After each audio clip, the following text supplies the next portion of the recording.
it's your boy Download back for another reply. But before then, let's talk about something that's going on in the music industry, man. So Logic came out in an interview pretty much saying that the record labels didn't do shit for him for this project coming up. And you know how many times I've said this shit of all the years that I've been doing this, that getting signed doesn't mean you fucking made it. That's just the fucking beginning. You're not gonna believe it from me. Believe the kid that's just in the fucking game. He said that he gave these guys his samples 8 months ago and they still didn't clear them bitches. That's why his album got pushed the fuck back. When you get signed to a record label, that doesn't mean anything, man. You have to fight to get your promotional dollars. You gotta fight to get your priority in order for that to actually mean something, because there's a ton of artists they got signed that they're doing nothing with. Just ask Tiger. But anyway, on to today's reply. Today's reply is to that Big K.R.I.T, the single Cadillactica. And you know, this is another awesome song that Big K.R.I.T has released. When the song first started up, like, I had questions about that beat, especially seeing as though he's not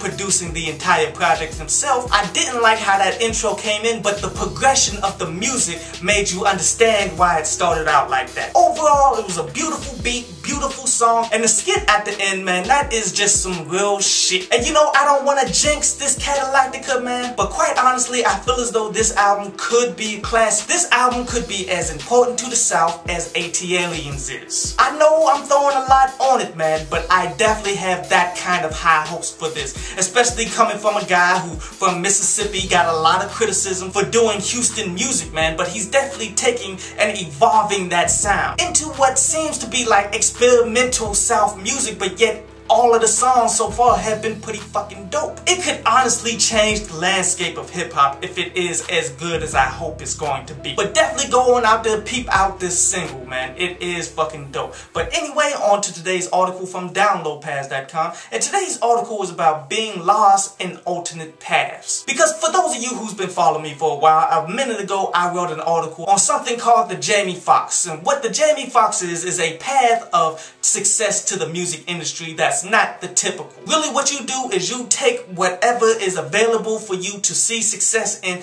and once you become successful with that, you cross over back to rap. Hence what Jamie Foxx did. He always wanted to be a singer, but yet the doors for the music industry has always been fucking closed for most people. So instead he jumped into comedy first, because there's always an open mic stage for a fucking comedian. Flipped that into acting, which finally brought him back to his passion. But the thing about it is, you can be lost while doing that. I mean, you can start getting more success in these alternate ways, man, that you never come back to hip-hop. It's a lot like marrying the chick that was always second place to you, like you always wanted somebody else though. And which that definitely can happen if you ever try the Jamie Foxx route. You gotta understand the flaws of everything.